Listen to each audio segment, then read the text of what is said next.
What's up, guys, and welcome back to the channel. Thank you so much for everyone who supports, who likes my content. I thought I'd try something a little bit different. I'm gonna start with my very first Alien reading. This is something that I do almost every night on TikTok live. I go live on TikTok and I read these books. There's sound effects, there's background music, it's really cool and everything like that. But this is gonna be the first recorded reading I'm gonna be doing. And I thought I'd start with Aliens Labyrinth. Aliens Labyrinth is special to me because number one, it was the first series I ever read when I was 12 years old. And then when I started talking about it on TikTok, those were the videos that really popped off and got me to, where I am today on TikTok. So as gruesome, as fucked up as this story is, it holds a special place. It means a lot, you know what I mean, to me. But I'm gonna do this exactly like how I did it on TikTok.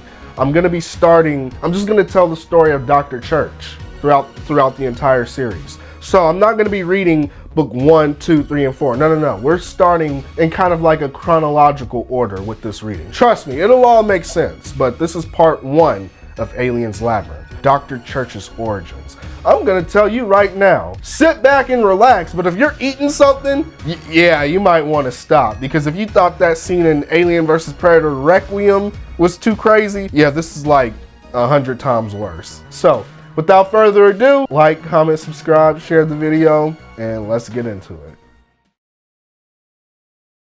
This is the story of Dr. Paul Church, the main antagonist of Aliens Labyrinth. When he was 23 years old, something very bad happened to him.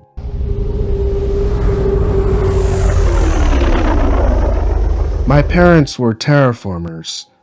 I was born in space and never even saw Earth until I was 6. My early life was spent on ships and Genesis camps. Our ship was the Incunabulum. It was an unnatural life for a young man, but I didn't mind. My parents and I were close, and their crew was like family. The crew consisted of 3 men, Taylor, Hewitt, and Johnson, who did most of the heavy work, and Judith, a sex synth, who kept Taylor, Hewitt, and Johnson happy. She was also programmed as a botanist. Quentin and Louise Clark, both scientists, and their daughter Rebecca had joined us. We were transporting them to RLW 1289. I'd always wanted to be a scientist. As a teenager, I even got a small grant from the government to conduct immunization research. All in all, it was a good life. We had one stop before RLW 1289. It was to retrieve a time box from a moon which my parents had terraformed 15 years previously.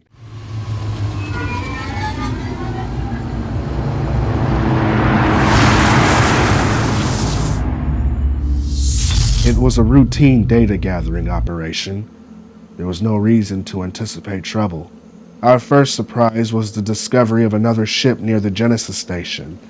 Since the moon was officially off limits to the general travel, we suspected pirates or smugglers. Now let me stop it right there, because there are 2 types of people in this world. Y'all know what it is. There's white people and then there's black people. We saw this in Prometheus. This ain't a race thing, it's a fact. In Prometheus, all the white people went exploring on this dangerous, hostile alien planet, not knowing what the fuck was around. What did the black dude do? Only black guy in the whole movie. What did he do? He stayed on the ship. Idris Elba stayed on the ship. In this story, what do we have here? There's not supposed to be any traffic. There could be pirates or smugglers. Do we turn around and leave? No! We're gonna keep exploring! But we didn't find anyone. So we retrieved the time box and would have left shortly afterwards, except for our second surprise. Aliens. We'd heard about them, of course. We knew that we couldn't fight them with our little weapons. We knew what to expect. Brutal, bloody, terrifying death. Unfortunately, this did not occur. They brought us to their hive. It was so overgrown with vegetation that we hadn't been able to see it when we landed. But as we drew near the hive, the stomach-turning smell grew stronger. And once inside, it was intolerable. It was beyond stench. It was beyond foul. It was an incomprehensibly loathsome miasma that raped one's soul through the lungs. They had brought us to a chamber and dumped us on the ground. They sniffed us and licked us and probed us. We had never heard of alien behavior like this. We had no idea what was going on. But then something happened. Two of the aliens grabbed hold of Rebecca. They seemed to be fighting over her. They tore her apart. They tore her to pieces as if she were a wet paper bag. Judith, with her standard human defense programming, attempted to prevent the slaughter. Aliens are usually indifferent to non-organic beings. These aliens weren't.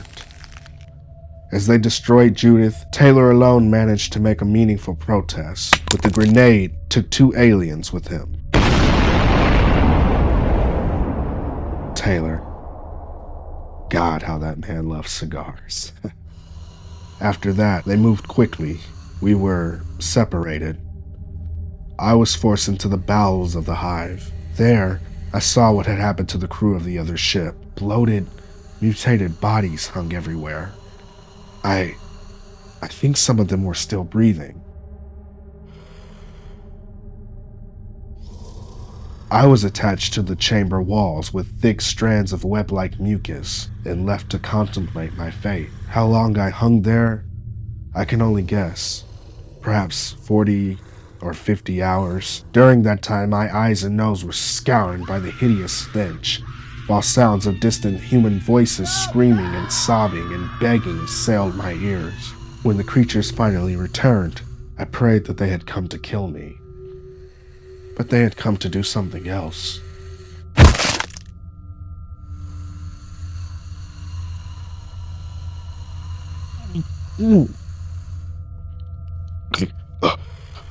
They had come to feed me.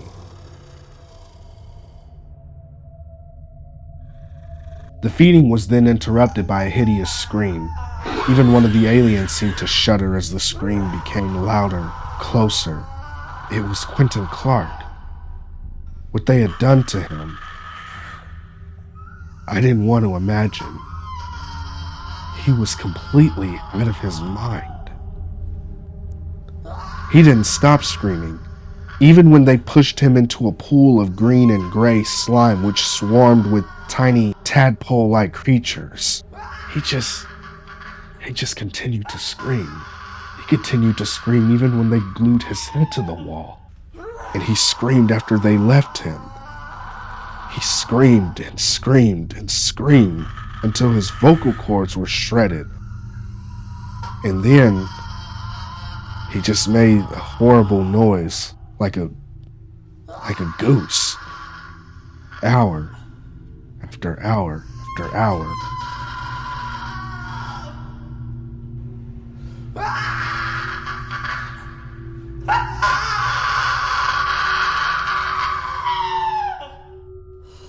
I survived because I had no alternative. I tried to swallow my tongue, but finally gave that up. Ultimately, my mind retreated into itself and I lived in a realm of pure delusion. I was so immersed in this delusional realm that I barely noticed when they had removed me from the wall. It never entered my mind to resist or fight. All I could do was long for death and wait to see what they were going to do to me. As I was carried out, I glimpsed Quentin Clark's form in the pool. He had begun to swell up. He'd stopped screaming. As we passed the chamber, something inside caught their attention. They abruptly changed direction and went in, dragging me with them. I heard the sounds of this new place as we entered. Sobbing, sucking, slurking noises. Soft, wet meat noises. Something clicked. My consciousness began to function again. I was suddenly rational, and I realized where I was. They'd brought me to their breeding pens. There was a woman in the middle of the floor. I somehow recognized her. It was Louise Clark. She was impossibly gravid, hugely, monstrously swollen. I was tortured by a desire to do something for her, but there was nothing, absolutely nothing. Then, she delivered. She sounded very much like her husband before she died.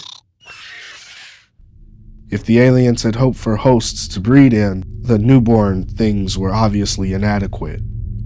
They did not survive an hour.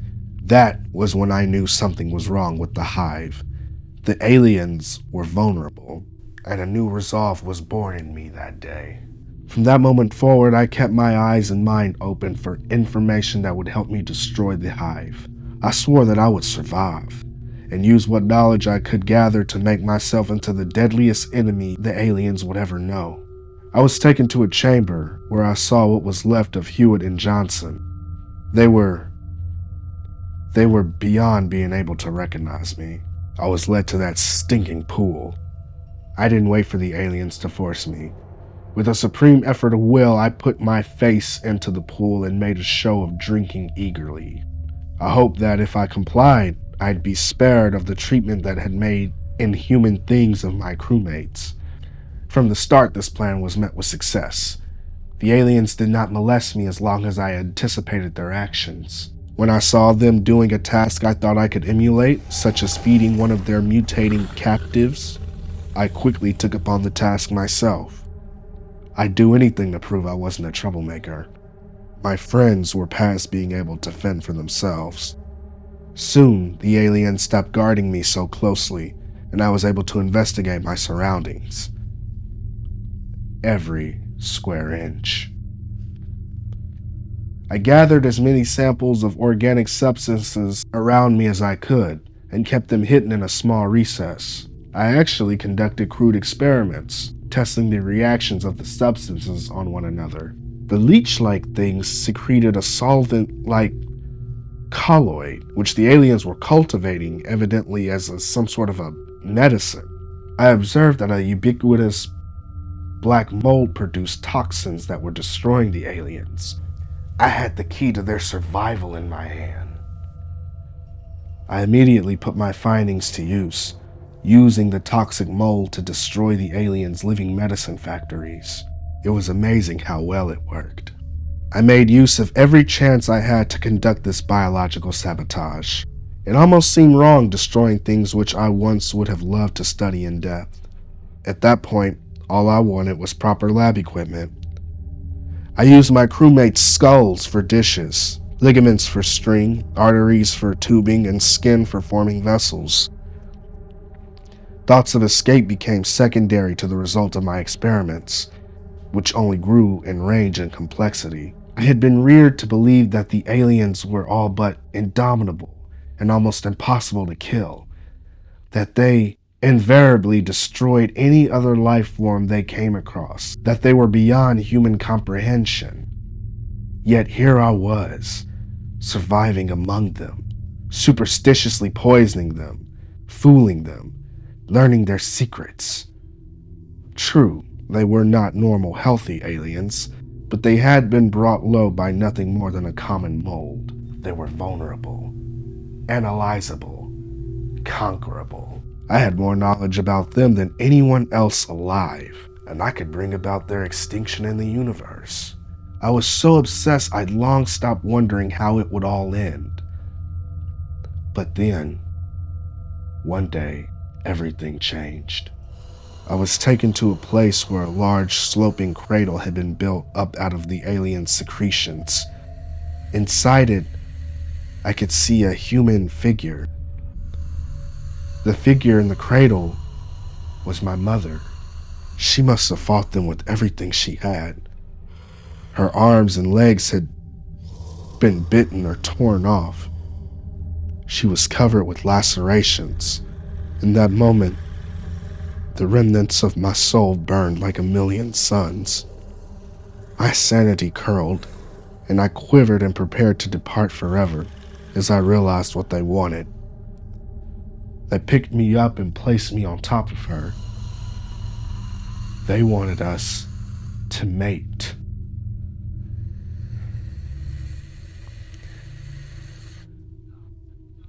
So I did the only thing I could for her.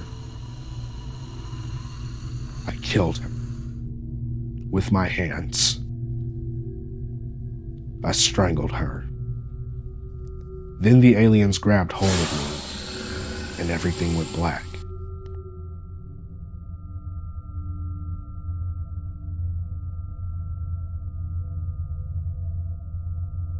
When I awoke, I was again secured to the wall.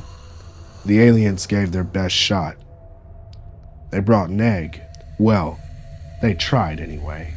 The sickness had affected even the eggs. They had to help the facehugger onto my face. Still, it was stronger than I.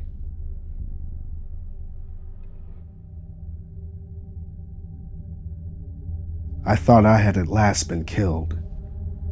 But that merciful oblivion ended, and I awoke. As I pulled myself free from the wall, I could feel the heavy parasitic load cradled in my chest. The smell of death was everywhere. The aliens, the crew. I didn't look for my father. I didn't want to see what they had done to him. I wanted nothing more than to die, but not inside the hive. I found my way outside, and the fresh air, the open space, and light were shocking to my ravaged senses. I passed the smuggler's ship and returned to the incunabulum. It was untouched. The power levels were full. It hummed. This was my homecoming. Our comfortable ship, sweet and dependable, full of warm ghosts that loved me. I saw the calendar. I had been in that hive for 43 terrestrial days. I thought of my family and those aliens as they lay together, almost in each other's arms. In death, they were united. I alone had emerged from that apocalypse. Perhaps for a reason? Suddenly, I was desperate to live, and I sent a distress signal. It took me 4 hours to cleanse my body. I patched my wounds and used the ultrasound to examine the alien larva in my chest. It was dead and rotting. Its immediate removal was imperative. I had no surgical experience at all, but I gathered what information and tools I could and set to work.